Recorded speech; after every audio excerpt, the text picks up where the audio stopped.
Now you can see that. All right, so the Avengers pommel is that. It has two of these little guys, one on either side. So I need to bend them slightly, heat them up and bend them, and then weld them on there, opposite each other, you know, like that. And then it obviously has a strap. And so this all plays together. All of these parts, this and the pommel, play together in keeping all of this stuff on the handle. So in order to get the strap, I already showed you this part, I think. So I took a piece of 1/8 inch steel. Where am I? There we go. 1/8 inch steel. And then I took a piece of 1/2 inch and I slotted the 1/2 inch so that the leather would fit in. Remember? I showed you this before. It was not sloped like this, so this needs a little more work, but it's getting there. It didn't take too long to do that. So I just welded it on there, and then I just, you know, sanded it down. So on the bottom, we've seen this before. On the bottom, this 1/8 inch piece has a hole cut out so that the leather can come through the slot up and over this 1/4 inch screw, and then the leather from this side comes up and over, and that will fix the leather in those slots. You see the slot? Yeah, you can. Alright, so that's going to fit there. And I took a piece of the 1/2 inch. I have two ways of doing it, actually. I welded a couple of 1/4 inch nuts on the piece, or I have a 1/2 inch nut with a couple of 1/4 inch nuts welded on. So I can do it this way, or I can do it this way. I have one for each hammer, I guess. And we'll try it both ways. And these will lock the leather on there, right? So the leather's not flopping around. It can't move at all. So that's locked in there. So our handle, our leather handle, is locked in there. Then, now here comes the part that it took me a long time to figure out, which is why I put the bottom on this. We're going to use this to push all this down, to tie all this together. And I feel like the Men-at-Arms guys did the same thing. So what I did was took a piece of pipe. This was my initial idea for this piece here. I initially was going to use that pipe for here, but I didn't like the way it sat there like that. It seems a little too small. I like this better. It's more sized correctly for the size of the hammer. The hammer is huge, and I thought that this was a little too small. So I'm happy with this, but I took this and I welded it inside that pipe. All right. So now this pipe has a bottom, but it's about halfway. All right. So I just tacked it on there. So now, here's where it all comes together. So the handle is fixed at the bottom of the hammer. I'm pointing down here, I don't know if you can see. The handle is fixed at the bottom of the hammer. Either we've welded it on there, or we have a piece of 1/2 inch pipe welded on here, and we've screwed this up into the handle, and it's pulled the handle down through the hammer and locked the handle in that way. So one way or another, the handle is locked into the hammer. But now we have to fix all of these. These are still just floating here, and there's still a little bit of, you know, some gaps and everything. So that's where these two come in. This bottom part that is here, and the pommel, which I have welded this stop into. This goes on here. And you see these. I wasn't sure where these were going to end up. Right? This could have ended up here. It could have ended up here, because I cut the handle first, and of course I could alter the length of the handle. But now that I've got that 1/2 inch nuts welded inside, it's a little more difficult. So Watch now how it goes. So we've got this piece. This is the top of our pommel with the leather on it, and we've got this. So in the video, all the ones I could see, it looks kind of like this. This is not welded on here. This is not a seam. This is just sitting on here. So I have a little sanding to do, of course, but that just sits on there like that. So then, remember it's got that stop in there. The stop is going to push these down. So this sits down like that. Wait for it. It took me a lot of thinking to... All right. So then this, the pommel screwing into the handle, pulls everything together because the bottom is our stop and this is a stop. And now we're compressing these by screwing this in, right? So once we get it tight, we've compressed all of these things. And you know, I mean, there's a handle on here. Once we clean this up and, you know, clean up this edge, we're pretty much done, right? All right, so the correct size stickers came. They look great, I think. There's a sheet of them. There's no, you know, this pattern isn't readily available as an easily adopted pattern online, at least that I could find. So the guy who made them, I'll give you a link on Etsy, put a lot of work into taking the closest thing we could find and actually putting it into, I guess, Photoshop, whatever, you know, tracing all the lines one by one into this pattern. So it ends up looking like this when you apply it. I would much rather have done it with individual pieces rather than on the hammer because, you know, my test went well, but some of the places where I had to resist, where I thought I had to resist, I did not have a good layer of resist. So there was some etching where I did not want etching. So, I used my scissors to cut very close to this line. I think when I do it again on the other side, I will cut right on the line because everything inside, so let's give you this, make sure that's in frame there. Yeah, kind of. So everything inside this red line that is not this pattern gets etched away. So the vinyl decal inside the pattern stays, that's the resist, the vinyl, and then everything from here to the other one, everything from here to here, everything up above here, it's a little magnetic, and everything from here to here, it's all needs resist.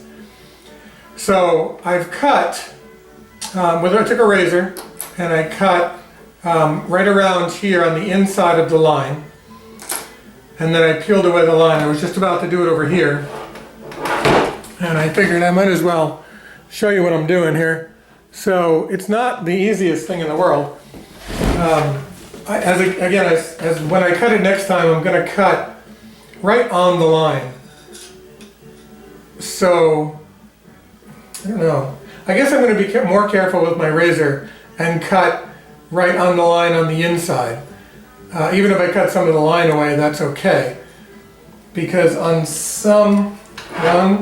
more than one, I'll find one that I kind of screwed up a little bit. So you can see, can you? Yeah, here. Make sure you can see that. Get in as far as we can here.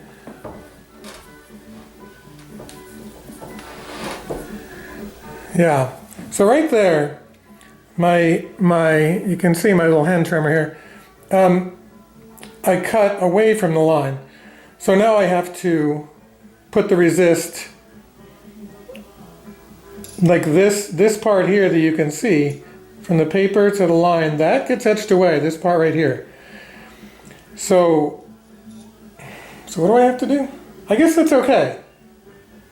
Because as long as I resist from here out and from here out, then it'll work out. All right, I think I'm okay. So let's remove this one. Bring you back a little bit here so you can, whoops, wrong way. Wrong way. There. So we'll see if we can remove this without messing it up. Sometimes it looks like I didn't cut. I think I did, but it looks sometimes like I didn't. And I don't want any of this decal to come up, so I've been keeping my pick here. If I don't want any of the decal to come up. So until I can grab it, and then I've been keeping my, damn it, been keeping my pick in the pocket. I don't know if I cut that. Maybe I missed this side. Yeah, this doesn't look cut. I'm gonna go ahead and cut this and come right back. And why am I going away? You can watch me cut this poorly.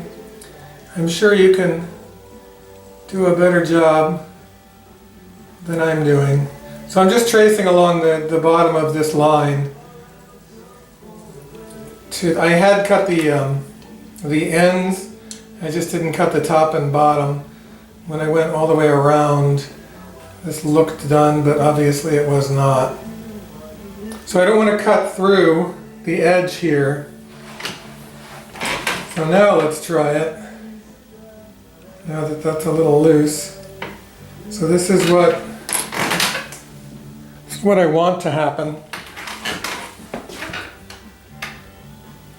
For this to come down like that. I hope you can see that. There, and like that. And this is sticking. It's like I jumped a little bit there. So we'll fix that with our razor. There. Are we still on? Kind of. Alright. So it comes back. And this process I think would be the same whether we're doing it on the finished hammer or an individual piece before we weld it up. I think that's going to be the same. So my razor obviously didn't connect these two lines, so we'll just, I wonder if we connected down here. Alright, so let's try and get this off of here. Easier said than done. I don't want to mess it up. There's only so many of these. I think when I order the next batch, I'll talk to him about paying a little bit extra and having a few extra thrown in so that, I asked for eight of these and one circle. 1, 2, 3, 4, 5, yeah, eight in a circle to be a set. But I think the next batch that I ordered a few. I think the next batch that I'll order a couple of extras of these so that I am going to screw things up. I screw things up constantly. So that I can, take it off. I did clean it up with some denatured alcohol. Is that on there? Yeah, denatured alcohol. I cleaned it all up with that. So now I think what I'm going to do is take some electrical tape and go right around the edge here. Let me get big here. Let's get big. So I'll go right around this edge with electrical tape. And then this is an awful lot. It's each one of these. I've got to come up this way some, and then this entire end has to be resisted. So I'm going to try. I don't know how it's going to work, but I have several cans of the Plasti-Dip. So I'm going to try and just put some electrical tape around here. Maybe I could just Plasti-Dip the whole thing. Maybe I'll just try and spray, put some tape here as a cutoff. Some masking tape at some point here all the way around. And then just Plasti-Dip the whole damn thing. Because it should be impenetrable, right? So I hate that this is a finished hammer. If I screw it up, I guess I can go in with my TIG welder and add some more metal back. You know, if I end up etching places where I don't want to etch and then grind it again, I don't know. So anyway, there's where we are. I'm going to plasti dip it. I don't need to show you the spraying of the plasti dip, I don't think. Just going to put some masking tape, some of the blue masking tape around here, just to, you know, so I'm not plasti dipping just randomly. And I'll do this whole bottom with plasti dip, and then I'll show you the setup before I sink the whole thing. Take the whole thing and just sink it into a plastic container with salt water up to, you know, wherever. And then I think, I'll show you this no matter what I decide, but I think last time I did my test, I had the test piece sitting up like this, and then I had a sacrificial piece with the, I guess the anode, whatever it's called, like this, kind of facing each other. So if I have a big enough container, and if I remember, I want to have 4 anodes all the way around, a couple of inches here, a couple of inches from each side. So I don't know, I've never seen anybody do 4 sides of anything before. It just seems to make sense that if this works really well, then why only have 1 anode over here? The one on the opposite side is not going to get the same amount of current flow, I guess. So we're going to have an anode, if that's what this is called, sacrificial piece of metal on all 4 sides, I believe. And then I'll just take that wire and split it into 4 and have an alligator clip on each one. Does that make sense? I hope so. All right. All right, so I decided I was wrong. So nothing inside of these red lines can be resist, except for the vinyl sticker. So everywhere where my razor cut went inside, you know, past the red line, and next time I don't think I'll cut inside, maybe just outside, needed to be filled in and protected from resist, because when I pull this off, I want every bit inside this red line to be etched away except for the vinyl sticker. So I just took some Scotch tape and went over the white, and I overlapped the red out here and then just cut it flush on the outside. This red could be pulled away when I remove the white. It doesn't really matter, as long as the edge, the inside edge where the red was, is a clearly delineated line. Then I don't, you know, the red isn't important except for defining the outside of the box. So anyway, I don't know if I explained that well, but I filled this in because this can't be a squiggly line here. This has to be a very clearly defined straight line across here to define the inside of the box. So I filled them in just with Scotch tape and I cut them flush. All right. All right, so this is 4 coats of plasti dip, some overspray. I don't know if you can see it. There's some overspray, but that's okay because it wipes right off. So now I have to take my razor and cut around the remaining sticker to leave just the decal as the only, to leave the area around the decal exposed. So let me do that, and let me attempt that, and I'll be right back. Alright, so I might as well let you in on the reveal here. So I cut around, took my little razor. I used this, but then I changed to that because this was kind of tearing. So I cut all the way around, so this peeled off the paper, and luckily here it stuck to the paper. So now, and I think if anything messes up around the outside, we can just put a piece of electrical tape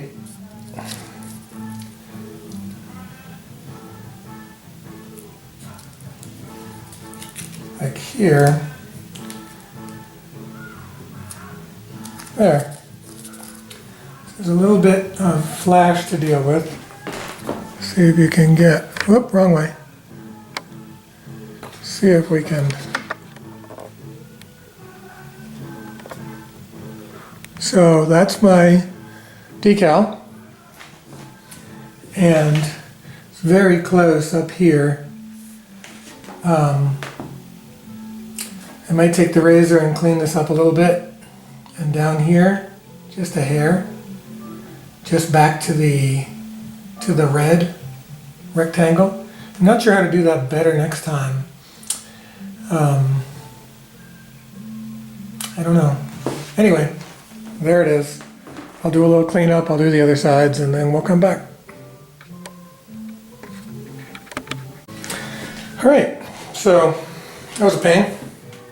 I'll have to rethink that for next time. There's a few spots where I don't know if you can see it, I hope I'm in frame, that I hit as I was getting the cover off. But overall they look really nice. The guy did a really nice job with them. So I'm going to take some electrical tape and just, I think, outline these where I need to and cover up a couple of spots. And then I'll get set up. Alright. Alright, so here's the setup, I guess. I'm kind of nervous. Got two batteries. Two batteries from the boat. I sold the boat. I haven't used it for 3 years. So I've got two batteries, red to red, black to black, and then, as I said before, there's 4 sacrificial, what do they call them? Anodes, maybe? I don't know, cathodes? One of the two. So I got that. I'm nervous because it's already a hammer, and it's already a relatively good hammer. So I'm a little nervous. I don't necessarily trust that the resist is going to work. So I've got my salt water here.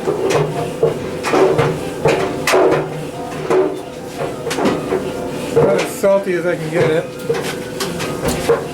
Pour it in there.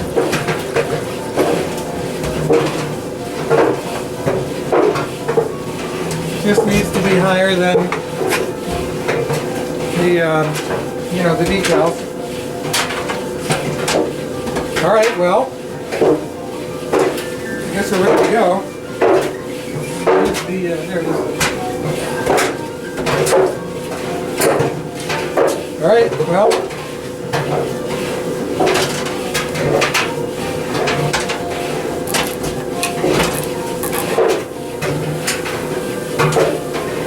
I got a lot of bubbling going on. I'll show you.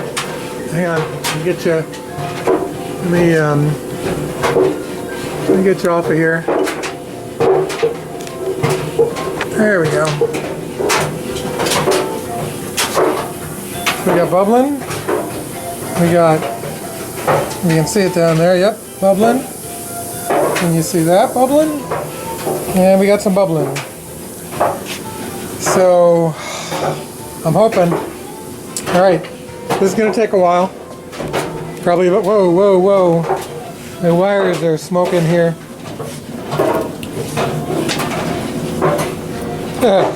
Alright, so, lesson learned.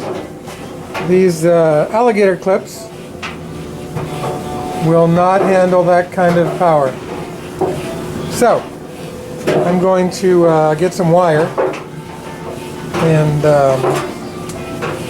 I don't know, screw it to or solder it on or something. I'll figure something out. I'll get some thicker wire and come back. All right, so I took a minute and threw some self-tapping screws into these sacrificial, whatever the hell they are, and I got myself a giant wire nut. And I have 4 leads here, wonderfully thick enough for my purposes, I'm sure. And I left myself a pigtail. The positive is hooked up, so here we go. Wish me luck.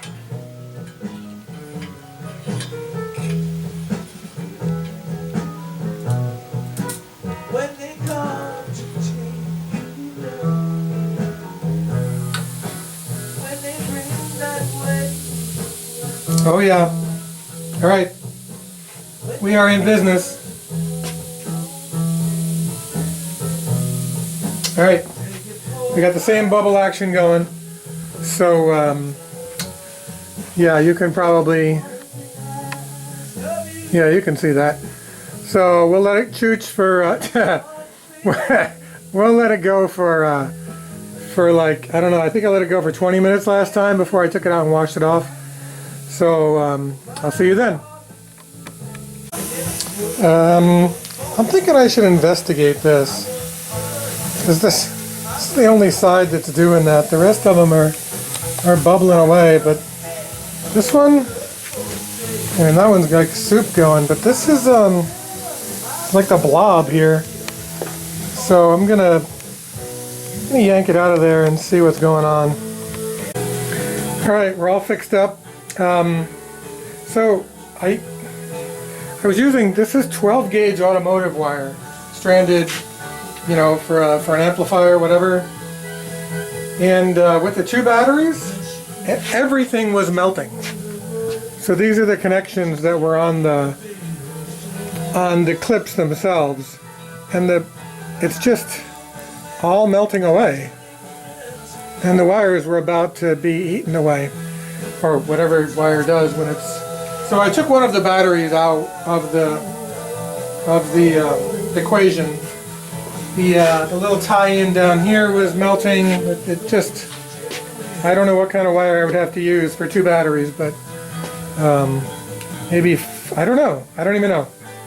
I have 12 gauge house wire for a 20 amp circuit. I guess I could try that, because the two batteries are going to work faster, I think. But, you know, we'll let this go another 20 minutes. It was only probably 10 minutes before I had to stop it for that green slime. It's starting to build up again, though.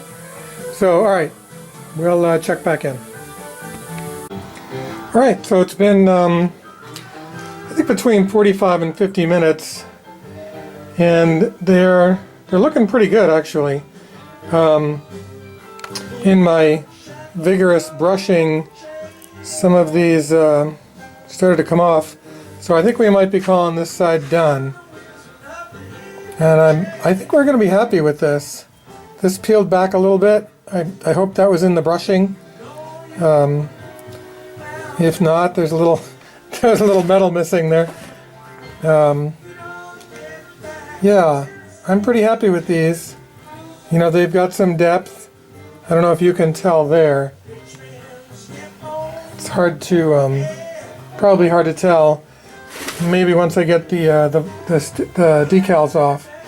I would encourage you, if you are doing this, if you're using two batteries, be very careful, because even this, now granted I got this at the thrift store, but it's twice as thick as the one I was using, and even it was too hot to hold when I was doing this. So, you know, I guess the alternative is I'm gonna have to use jumper cables or something. These ones up here, these 12 gauge auto wires rather, did not get hot at all. So that's what it looks like after let me get after about 50 minutes. You can see it's a lot of solids in there. I guess that's the metal. But yeah. So anyway, I'll clean that out, and we have another side to do on that one, and then we have a whole other hammer to do. All right, so we're kind of cleaned off here. Let's take a look at what we got. That, I'm hoping you can see that, because that's amazing. That's it's like 45 minutes, I guess, 45 to 50. That's, the depth is really nice. I have not measured it yet. I don't know that I will. But yeah, they did a great job on the decals. They're really, very inexpensive relative to the amount of work that they were. There you go. A little bit more cleanup to do in here, but I'm very happy with that. That's very nice. I could not be happier with that. Yep. All right, so there you go.